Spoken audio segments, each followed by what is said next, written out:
All right. So basically, this stream is going to be a short one. Uh, you know, it's been a while I streamed, and the reason I decided to make this or to do this one is because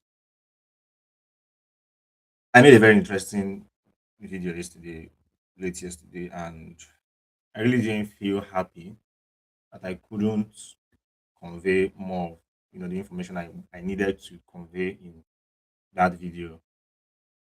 And because X, which is a platform I love so much, sort of limits the amount of minutes I am allowed to, speak on these videos. I felt like I did not do enough justice to, the concept in which my friend Captain, tweeted about, and I tried to explain. So in this video, the idea is to do a deep dive, a deeper deep dive into, you know, the things that happen when the 7 things, at least the way Captain tweeted it, that happen when you visit the website for the first time.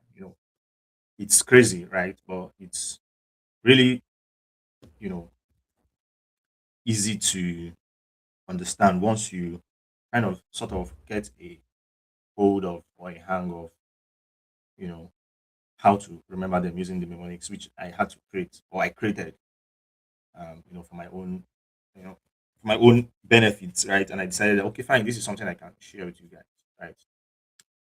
So, if you look at my screen, you see I'm on Twitter, and this is, one of the mnemonics that the video I made, right? I could go ahead and play this video, watch it together, then I go ahead and I, uh, you know, talk about the whole thing, right? But basically, you can always go to Twitter and see this video for yourself if you want. But what the word, the sentence, what it means, right? Don't teach Tom. Real programmers, read Rust. So basically, don't here means it stands for you know DNS lookup, right? And basically, what is DNS lookup? So DNS lookup is, let's say for instance, you visit a browser for the first time and you type in google.com and all, right? The computer doesn't really understand, it doesn't really understand that name. It doesn't know who that is, right? So it needs an IP address. An IP address would be something like, let's say, in the case of localhost, I think it's 127.0.0.1, right? I'm just using that as an example. But IP address can be anything, right? So the first thing the browser does is it asks who is Google, right? And it checks a series of places, right? So first of all, it checks the browser cache. If it doesn't see your IP in the browser cache, then it moves up to, it moves up to the OS cache, right? He doesn't see it, if he doesn't get your IP from there, then he moves up to the next phase, which is your your router, right? Then after that, if he doesn't get it there, then it goes over to your internet service provider, that's your DNS server.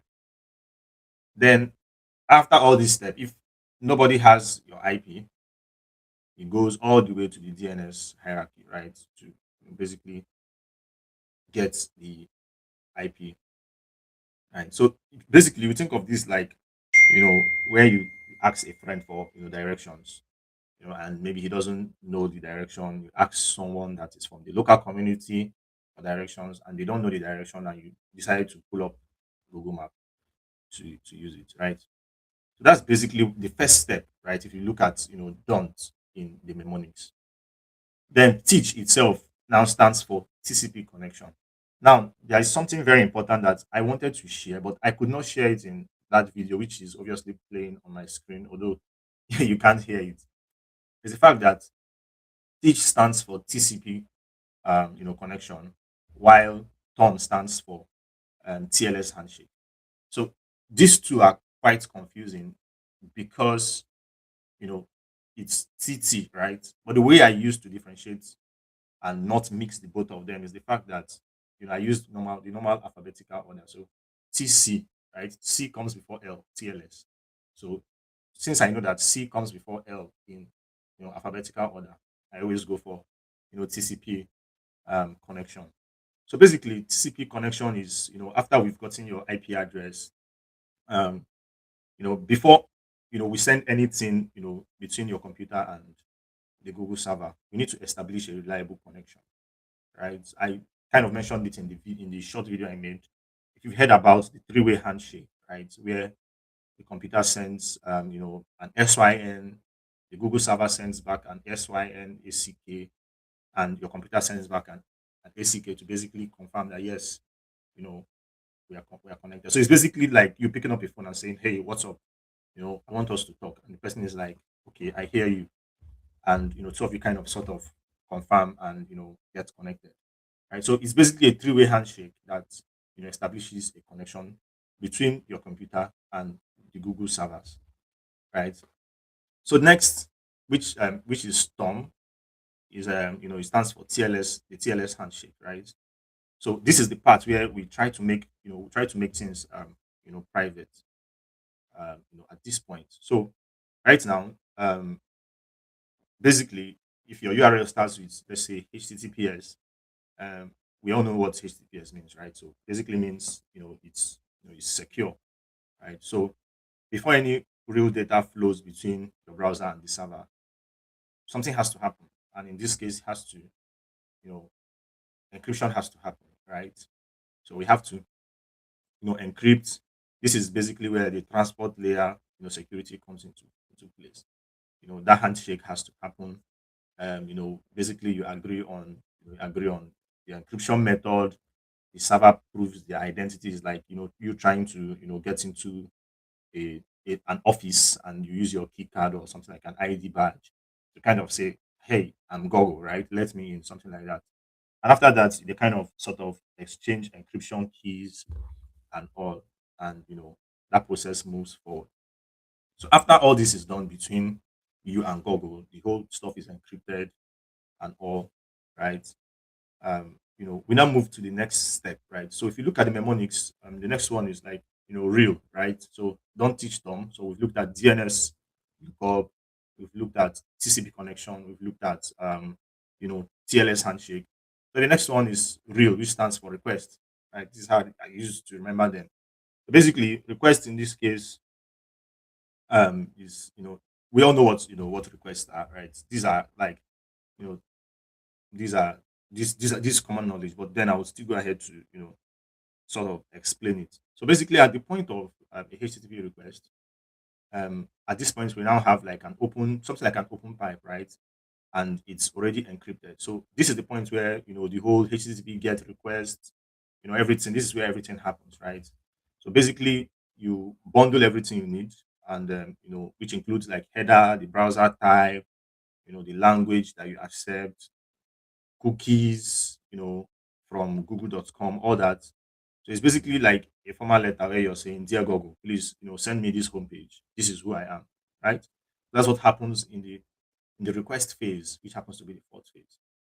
Then after that, we then go over to the fifth phase, which specifically speaks to programmers. So at the point of programmers, this is where the processing happens, right? So at the point of processing, this is what you know the Google servers does for you. So your browser doesn't really care how many microservices Google server has. It doesn't really. It just sits there waiting for Google to figure out what you need.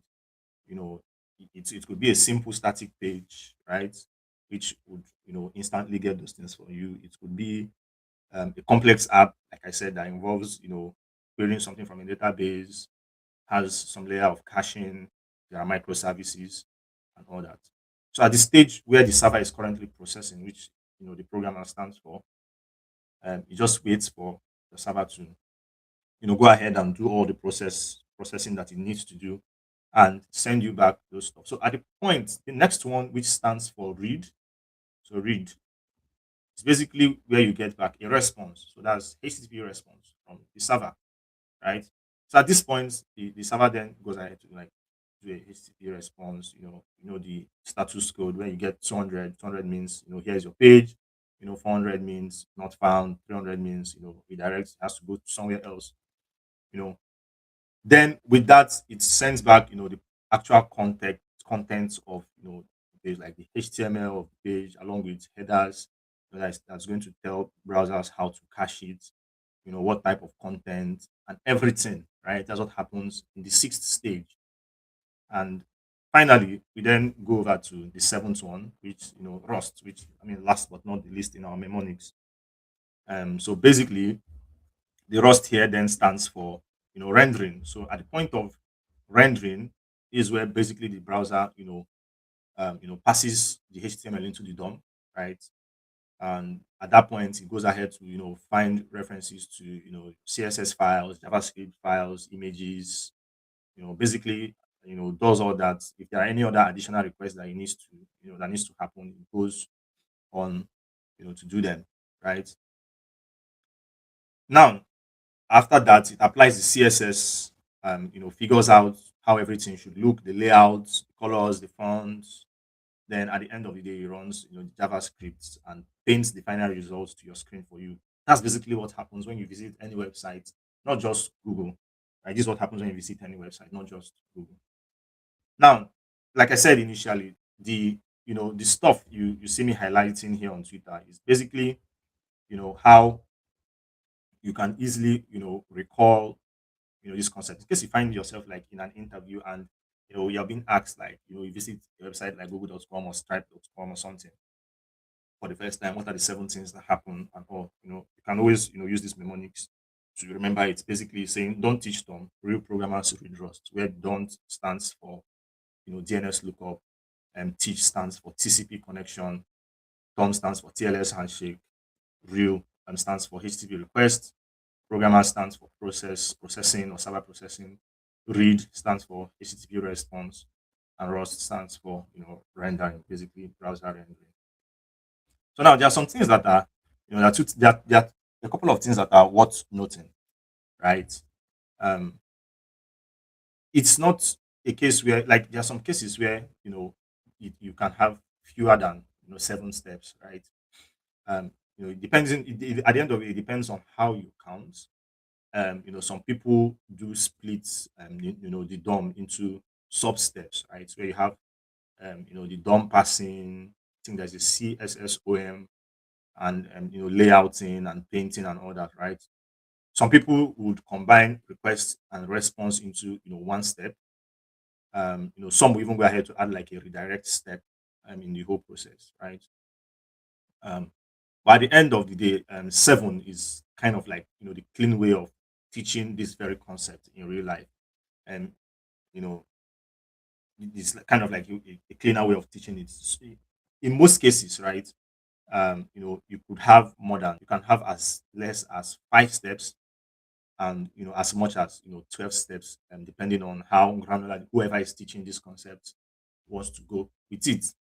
Now, the question that you might be asking is, actually, this is a lot. Does this happen? Does this have to happen all the time? The answer is no, and it's all thanks to, the concept of caching that we all know about, right? So the browser heavily, caches, like the browser does like very aggressive caching, right? So for instance, and like I mentioned initially when we're talking about the DNS lookup and everything, DNS is, your IP is really cached, like cached by the browser. It could be cached by your OS, be cached by your router, and all that. Before it even goes all the way up to, the DNS registry to get your IP if it doesn't find it there. So yeah, step one will be, skipped when you revisit, the site, right? The aspect of TCP connections.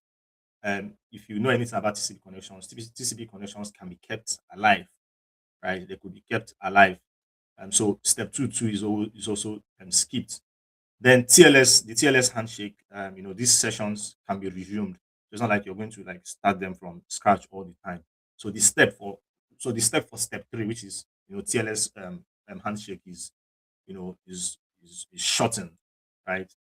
Um, Pages can be cached by the browser. So step 4 to 6, which includes HTTP request, the process of, processing, which is where I mentioned that the browser goes ahead to like figure out what you need, talks to a couple of microservices, talks to a database, does all that stuff, gets you info. All those steps can be cached down to, the response can also be cached, right?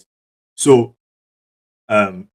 Step 4 to 6, is heavily, is cached, so it's the time to reduce it. So this is basically why when you visit a website for the first time, um, you know, it seems a little bit slow than when you visit it for the second time, right?